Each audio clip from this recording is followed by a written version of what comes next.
Hello viewers, I'm your host Uzma Jafri with another episode of South Asia Focus. Let's begin the show. The United States has cleared air around the alleged differences between Washington and New Delhi after India's continuous purchase of oil from Russia amidst protracting Russia-Ukraine war. The US, which referred to the talks between Indian Prime Minister Narendra Modi and US President Joe Biden as constructive, said that New Delhi was in no violation of US sanctions. Meanwhile, Indian Foreign Minister S. Jaishankar called out the selectivity of the global media houses, citing that it was letting off European countries for the same thing it was singling out India for.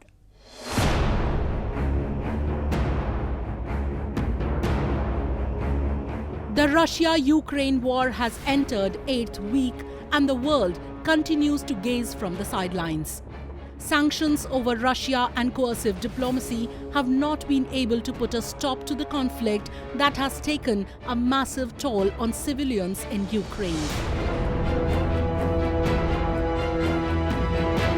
All Ukraine has witnessed in the past few weeks is buildings turning into rubble and people either leaving their homes or dying a horrific death.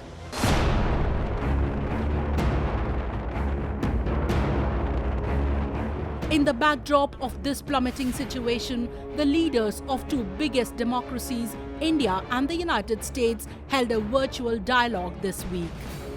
US President Joe Biden and Indian Prime Minister Narendra Modi's talks focused primarily on Ukraine.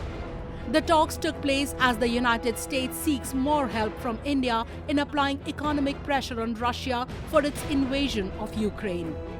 Modi said he had suggested to Russia that President Vladimir Putin hold direct talks with the Ukraine President Volodymyr Zelensky. इस पूरे घटनाक्रम के दौरान मैंने Ukraine और रूस दोनों के राष्ट्रपतियों से कई बार फोन पर बातचीत की। मैंने न सिर्फ शांति की अपील की, बल्कि मैंने राष्ट्रपति पुतिन को यूक्रेन के राष्ट्रपति के साथ सीधी बातचीत का सुझाव भी रखा। Over the past few weeks, India has tried to balance its ties with Russia and the West, but unlike other members of the Quad countries, United States, Japan and Australia, it has not imposed sanctions on Russia. And while the US media has tried to peddle a narrative where it has vilified India for maintaining its strategic stance, Washington came up with a clear statement saying that nothing had impacted the Indo-US ties and the meeting too was constructive. Biden told Modi he's looking forward to seeing him in Japan on about the 24th of May. The United States and India are going to continue our close consultation on how to manage the destabilizing effects of this Russian war. And I'm looking forward to our discussions today. Mr. Prime Minister, our continued consultation and dialogue are key to ensuring the U.S.-Indian relationship continues to grow deeper and stronger.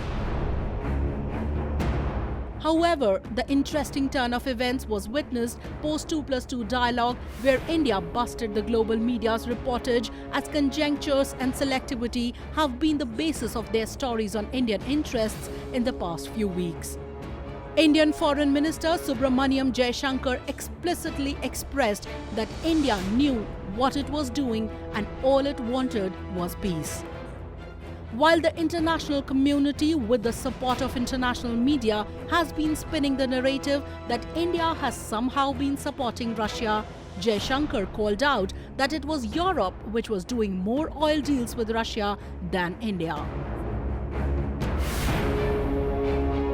Now, as Secretary Blinken has pointed out, we have made a number of statements which outline our position in the UN, in our parliament, and in other forums. And briefly, what those positions state is that we are against the conflict, we are for dialogue and diplomacy, we are for urgent cessation of violence, and we are prepared to contribute in whatever way to these objectives. I noticed you refer to oil purchases. If you are looking at energy purchases from Russia, I would suggest that your attention should be focused on Europe, which probably we do buy some energy which is necessary for our energy security. But I suspect, looking at the figures, probably our total purchases for the month would be less than what Europe does in an afternoon. India has bought around 13 million barrels of Russian crude oil since Russia offered steep concessions. Following it, received coercive and ostracizing actions from the West. However, the news that hasn't reached the common masses is that it is the West that has increased its Russian oil demands in the past few weeks. So clearly, it is a narrative battle which some countries believed until Jaishankar exposed them as their forte. And New Delhi has only firmed its position, saying it will do everything that suits its strategic interests and meets its energy security. However, Indian stance, as history and present suggests, has never been even remotely close to violence, unlike others who preach what they never practice.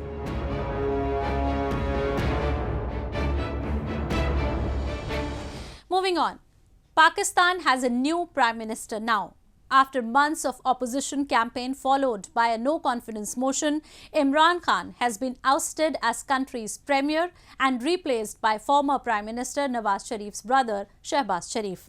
The development comes amid former PM Imran Khan's charges that some external powers with ulterior motives were trying to destabilize Pakistan, an accusation that has been refuted by both Shehbaz government and the country's powerful military.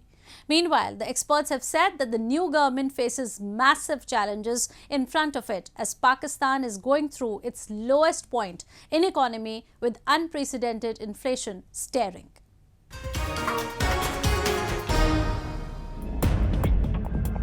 Pakistan's Shehbaz Sharif was sworn in as the country's Prime Minister, officially taking charge of the country after Imran Khan was ousted in a midnight no-confidence motion. The oath was administered by the chairman of Pakistan Senate, Sadiq Sanjrani, in the absence of President Arif Alvi, a member of Khan's party, who said he was unwell. Earlier in the day, Sharif won the support of 174 legislators out of 342-member House in a parliamentary vote to elect a replacement for Khan. Sharif, the 23rd Prime Minister of Pakistan, has now formed a new government that can remain in place until August 2023, when general elections are due. Contrasting scenes surfaced from different parts of the country as some celebrated Khan's downfall, others cried conspiracy behind his departure.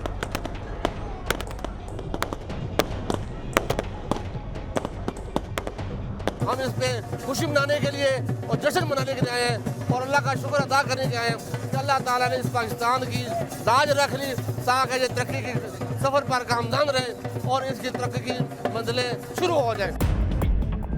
Sharif received congratulatory messages from world over, including from Indian Prime Minister Narendra Modi, to which Sharif replied that he wanted a positive relationship with India.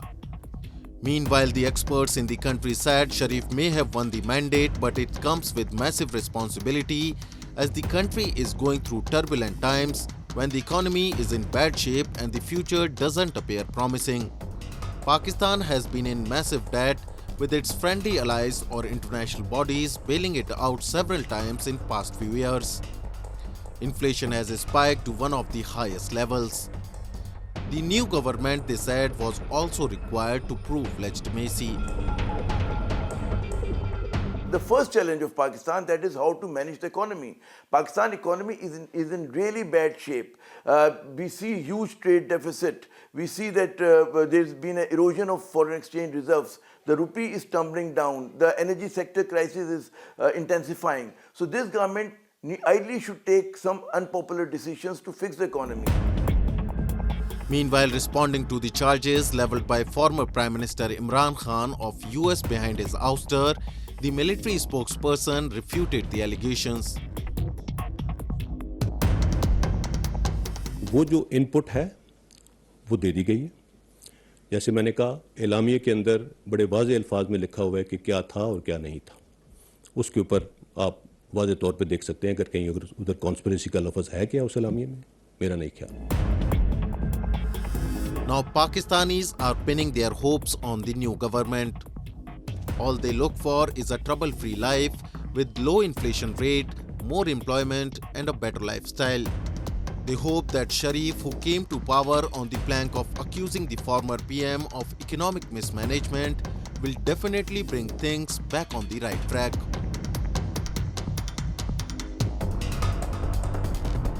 Moving on.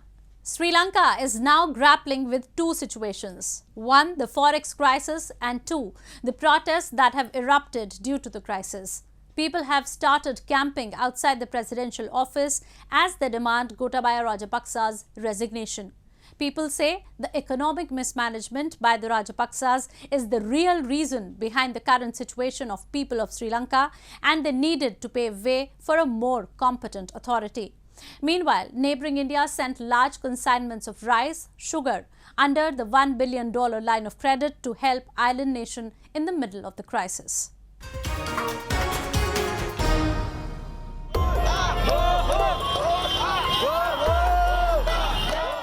As anger spirals across the island nation, Sri Lankans have started erecting tents outside the presidential office in Colombo, expressing both their helplessness and to raise their demand for the ouster of the government.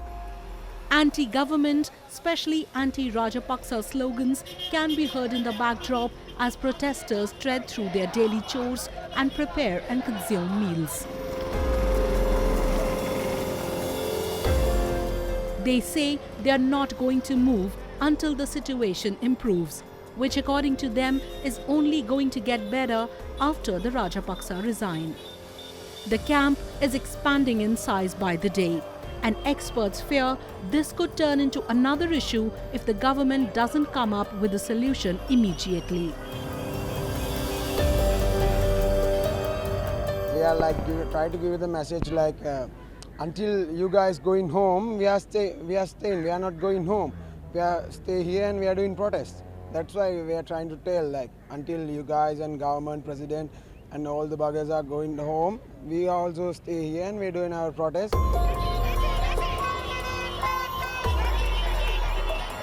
The intent of the demonstrators could be reflected in their determination that has made them brave the atmospheric hurdles, including rain and police assertiveness that has been trying all measures to contain the numbers. Protesters are angry and accuse the Rajapaksa family of economic mismanagement. Mahinda Rajapaksa, the president's elder brother, serves as prime minister, and their younger brother Basil was finance minister until recently. The administration says it is doing what it can to drag Sri Lanka out of a crisis that has left it unable to buy fuel and medicine and struggling to pay its debts.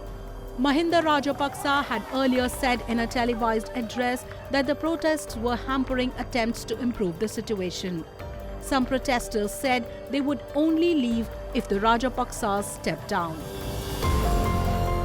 The whole country is together, so he has to step down. As a human being, he should. So the whole country, you can see here, right?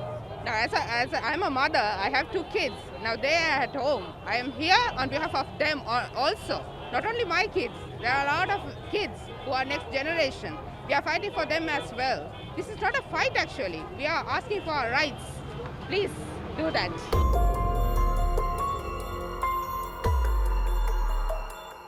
The island nation of 22 million people is in the throes of its worst financial crisis since independence in 1948, with a foreign currency shortage stalling imports of fuel and medicines and bringing hours of power cuts a day.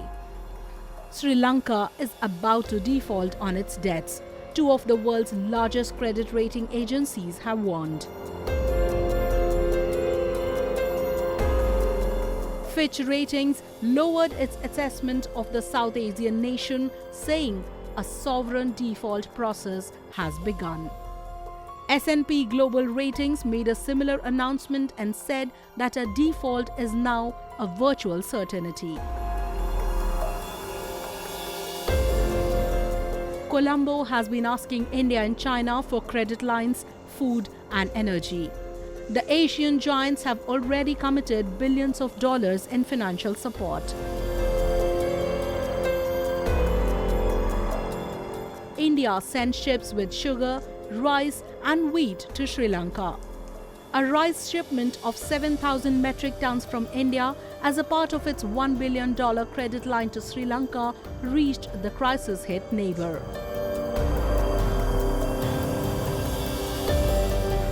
The rice is a part of the deal for essential commodities to be sent to Sri Lanka from its northern neighbor that will also include industrial raw material, pharmaceuticals and animal feeds. The country says it will also secure bailout funds from global bodies including the IMF and World Bank. But as of now, people are reeling, and that seems to be the only major takeaway from the country's crisis this week.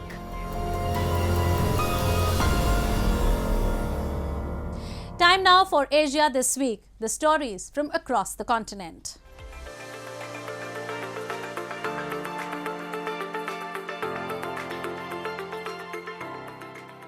Rubble and ashes overlooked by a single golden pagoda are almost all that remain of the wood and brick houses most people had built for themselves in the quiet riverside villages of Bin in the Buddhist heartland of central Myanmar.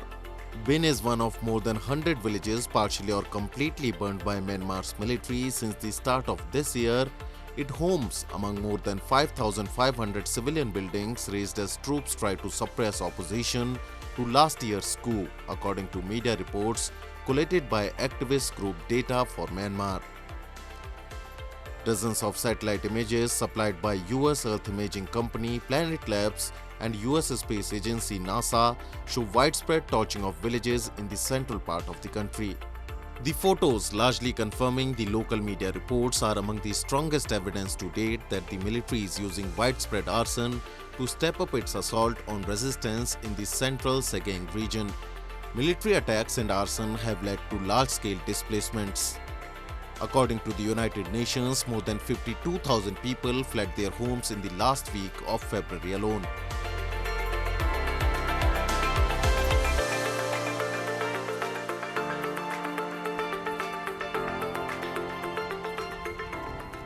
Asma Khalil, whose brother, an officer in Iraqi army, was killed by a war remnant. She says the more they disable IEDs, the more her pain goes away.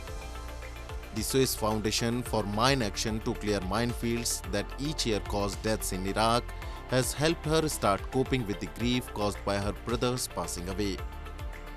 During the past year, about 52 people were killed by war remnants, a statement by Iraq's Ministry of Environment read last month. According to UNICEF and OMAS, 519 children have been killed or maimed in Iraq due to explosive ordnance over the last 5 years. Since 2019, Khalil has worked with the FSD in northern Iraq, where improvised minefields laid by Islamic State not only cause potential lethal accidents, but also prevent local farmers from cultivating their land.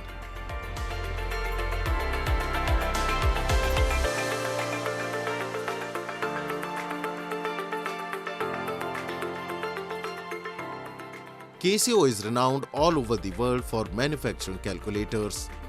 In Japan, scientific calculators are used in the classes of universities and technical colleges. Casio trains teachers and builds a pilot curriculum in Thailand education where scientific calculators are not used. Casio tries to use them for future maths education by receiving feedback from a student and teacher and verifying it. Casio is both a manufacturer and an educator. It aims to expand its coverage to other emerging countries as well.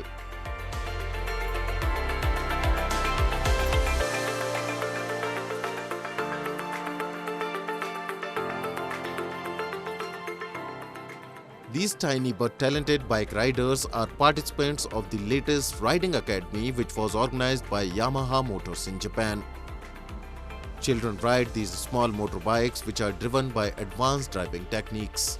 Yamaha Riding Academy aims to make experience of joyful bike riding and education of safety. It has been 28 years, all the children are accompanied by their parents. There is an intimate and mutual communication. During this event, primary school and junior high school students participated with their parents. Their mission is mastering motorbike riding in 3 hours teaching. Kids' motorbike is improved, small and fitting to their capability. The instructor will teach the children 3 important points regarding safe driving: switch check, brake and safety check. With the support of their parents, children learn braking and driving one by one. In this lesson, children gradually increase the distance of their motorbikes. Children can see their parents sign and operate brake and accelerator. They could run around the course to their parents by accelerating, slowing down and controlling the brake. Yamaha Family Motorbike Academy is held around the world. These kids are trained to handle motorcycles very safely. These children will grow to become good and safe bikers.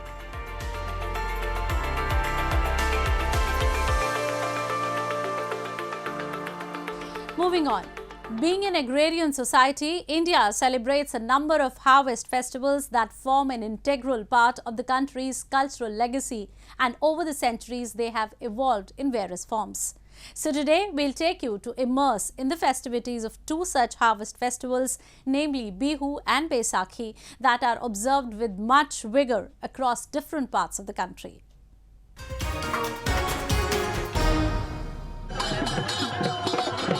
As the country marks the arrival of spring, people across different states gear up to celebrate their harvest festivals with joy and merriment. In Assam, it is observed as Bohag or Rangoli Bihu that marks the end of the harvesting season in the region. Celebrating the beginning of Assamese New Year that starts with the month of Bohag, the merriment of Bihu goes on for about 7 days. The first day of Bihu is known as Goru Bihu. It is dedicated to cattle and usually falls on the last day of the outgoing year. On this day, farmers take their cows to a pond or a river to give them a bath before applying a mah haldi made of turmeric powder and pulses onto them. इस बहाग महीना से नया साल हम लोग का चालू होता है और नया साल आज पहले हम लोग सुबह गोरू को हल्दी माह मतलब माटी माह से और हल्दी से नहा वहा के सुबह लोग को पूरा सम्मान दे के इसके बाद हम लोग उसको पठार में हम लोग ले जाता है, खेत का पठार में ले जाता है। सब समूसा राज जितना हम लोग गाँव बसी है, गांव वाले सब इकट्ठा होके हम वहाँ गोरू को वहाँ नहाता है, गाँव धुलाई करता है और धुलाई उसको पूजा पाठ करके उसको छोड़ देता है। नया साल जैसे लोग का देह ठीक रहेगा, गाय हम लोग का गोरू ठीक रहेगा तो हम लोग का खेत ठीक रहेगा। इसी मतलब से हम लोग का ये परंपरा मान चल रहा है।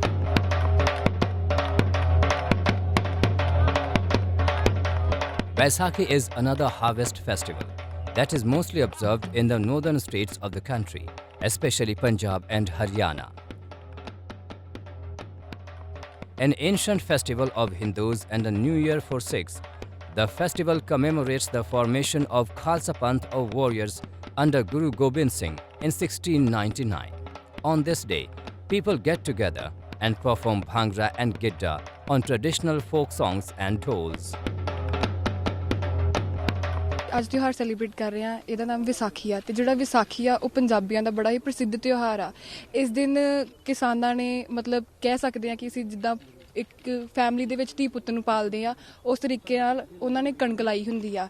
ਇਸ ਦਿਨ ਕਣਕ ਦੀ ਜਿਹੜੀ ਆ ਉਹ ਵਾਢੀ ਕੀਤੀ ਜਾਂਦੀ ਹੈ ਤੇ ਜਦੋਂ ਵਾਢੀ ਕੀਤੀ ਜਾਂਦੀ ਹੈ ਤੇ ਜਿਹੜੇ ਕਿਸਾਨ ਆ ਉਹ ਬਹੁਤ ਖੁਸ਼ ਹੁੰਦੇ ਨੇ ਇਸ ਚੀਜ਼ ਨਾਲ ਤੇ ਇਹ ਕਾਫੀ ਹੀ ਪ੍ਰਸਿੱਧ ਤਿਉਹਾਰ ਆ ਪੰਜਾਬੀਆਂ ਨੂੰ ਲੈ ਕੇ। For many Hindus, Baisakhi is an occasion to take a holy dip in sacred rivers like Ganges, Jhelum and Kaveri. At Haridwar's Har Ki Pauri Ghat, thousands of devotees gathered to take the early morning dip in Ganges water. Gurudwara across the country are also beautifully decorated on Baisakhi. At Golden Temple in Amritsar, one can also watch a splendid display of firecrackers that fill the night sky over the holy site.